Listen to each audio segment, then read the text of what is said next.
Hola, muy buenas noches, profesor. Creo que mi cámara está un poco, pues, no está renderizada a los FPS que debería.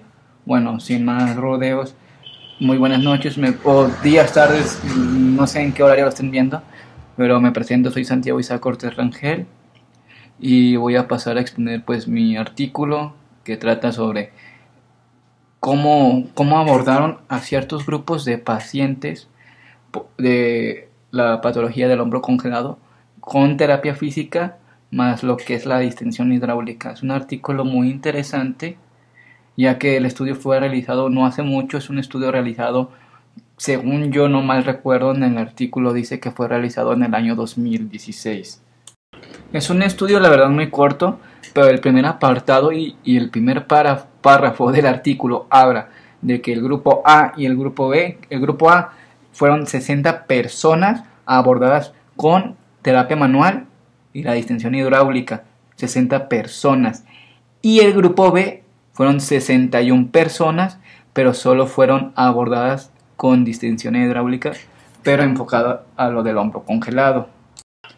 En el estudio lo abordaron y utilizaron la escala de EVA y utilizaron en el estudio ciertos movimientos de hombro en específico, si no mal recuerdo, eran los siguientes. Evaluando el rango de movimiento activo, era evaluar la flexión y extensión, rotación interna y externa, y según yo, si no mal recuerdo, son todos los movimientos que hasta en este apartado se veían en el artículo. Y cabe aclarar que todos estos tratamientos los hicieron, todos esos tratamientos, estos movimientos los hicieron antes de empezar con el tratamiento. Los hicieron en la semana 2, 4, 6, 8 y 12. No, 24, sí. Ahí dice que 24, casi la cago, pero sí. Hola, muy buenas noches, profesor. Creo que mi cámara está un poco, pues, no está renderizada a los FPS que debería.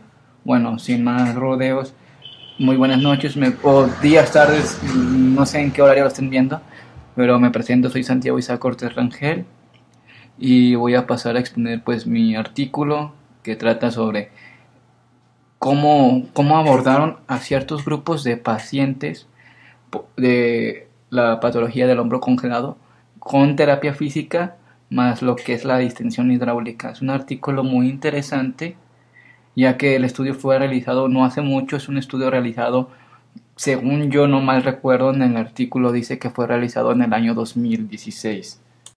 Es un estudio la verdad muy corto, pero el primer apartado y el primer párrafo del artículo habla de que el grupo A y el grupo B, el grupo A fueron 60 personas abordadas con terapia manual y la distensión hidráulica, 60 personas. Y el grupo B fueron 61 personas, pero solo fueron abordadas con distensión hidráulica, pero enfocado a lo del hombro congelado. En el estudio lo abordaron y utilizaron la escala de EVA y utilizaron en el estudio ciertos movimientos de hombro en específico, si no mal recuerdo, eran los siguientes. Evaluando el rango de movimiento activo, era evaluar la flexión y extensión, rotación interna y externa, y según yo, si no mal recuerdo, son todos los movimientos que hasta en este apartado se veían en el artículo. Y cabe aclarar que todos estos tratamientos los hicieron, todos esos tratamientos, estos movimientos los hicieron antes de empezar con el tratamiento. Los hicieron en la semana 2, 4, 6, 8 y 12. No, 24, sí. Ahí dice que 24, casi la cago, pero sí. Ya después de un año de inyecciones, el grupo A tuvo muy buenos resultados, es lo que comenta en el artículo. Y el grupo A tuvo una mejor satisfacción y una mejor analgesia. No, a comparación del grupo B, el grupo B no tuvo un cambio tan drástico como el grupo A. Esto nos da el resultado que la distensión hidráulica más aplicada más la terapia manual da un alivio y un resultado mucho más rápido y preciso a que si abordáramos al paciente tan solo con la terapia. Tuvo unos resultados muy buenos en el aspecto de la analgesia y en recuperar un poco el rango articular. El hombro ya no se va tan congelado, lo que según eso dice el artículo. Perdón.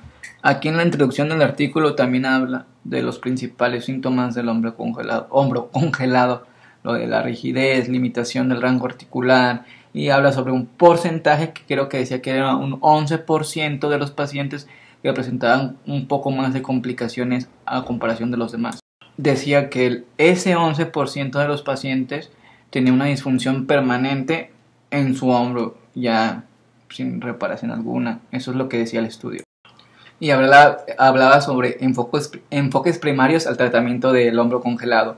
Decía tratamientos terapéuticos, medicación, la distensión hidráulica y mi perro está bailando. Decía de inyecciones con esteroideas. ¿Qué más hablaba? Inyecciones subacromianas, lo que me acuerdo que decía.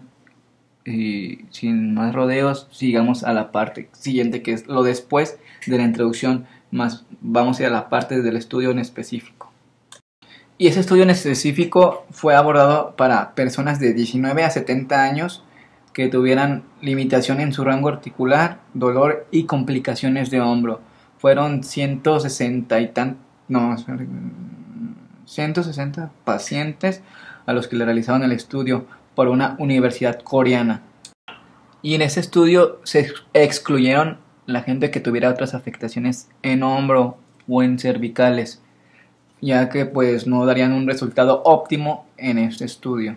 Al final, por excluir a ese grupo de pacientes, de ser 160 pacientes, terminaron siendo 121 pacientes. Por eso el grupo A fue de 60 y el grupo B de 61. O no me recuerdo si fue al revés. Pero eran más, terminaron siendo 121 pues.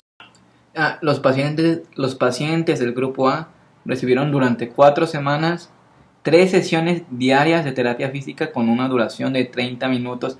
Después de esas 4 semanas los pacientes pasaron a hacer ejercicios en su casa. Y en el artículo hay un apartado que dice que, no me acuerdo por qué método se basaron, pero sí comentaban que no dieron una planificación terapéutica como generalizada, como monótona, como para todos, o sea, como que sí lo hicieron personalizado, ya que no hay como una guía oficial o un estándar, o no es como una receta de cocina tratar un hombro, ya que a toda persona debe ser pues personalizada y diferente. Y el grupo B fue igual, tuvo pues terapia domiciliaria, nada más que ellos sí estuvieron la terapia domiciliaria más lo de la distensión hidráulica. Y ya tanto el grupo A y el grupo B les hicieron pues las pruebas de goniometría después de haberlos tratado para ver los resultados de cómo mejoró su rango articular, y en ambos fue bueno, nada más que en los de la distensión hidráulica fue un poco más rápido el resultado y tuvo como mejoras un poco más analgésicas, no tenían tanto dolor ese tipo de pacientes a comparación del grupo A, que solo fue abordado con terapia manual. Y una parte muy interesante del estudio habla de que hubo diferencias significativas en el aspecto del dolor entre el grupo A y el grupo B en 6 semanas, pero no hubo diferencias significativas a partir de un año. O sea, había diferencias tan leves que no era muy significativo. Nada más que sí, lo que sí hubo muy común fue el grupo de edades entre los dos grupos. Fue como muy equilibrado, es lo que decía el estudio. Y ya, pues lo último del artículo repite un poco lo que ya dije, de que tuvieron resultados similares en un año. Los sostuvieron resultados muy buenos en el índice del rango articular, del dolor, pero hubo una respuesta un poco rara en una parte del estudio porque su dolor aumentó en los dos grupos. Nada más que el grupo B tuvo, como dije antes, resultados mucho más rápidos en las primeras 6 semanas. Pero después de un año los resultados fueron significativamente iguales, es lo que dice en la conclusión del artículo. Y pues lo volvió a analizar, hizo la comparativa de las tablas, y la verdad no hubo mucha diferencia, pero sí hubo una mejora y muy significativa en lo del rango articular, es lo que más hacía hincapié y énfasis el estudio.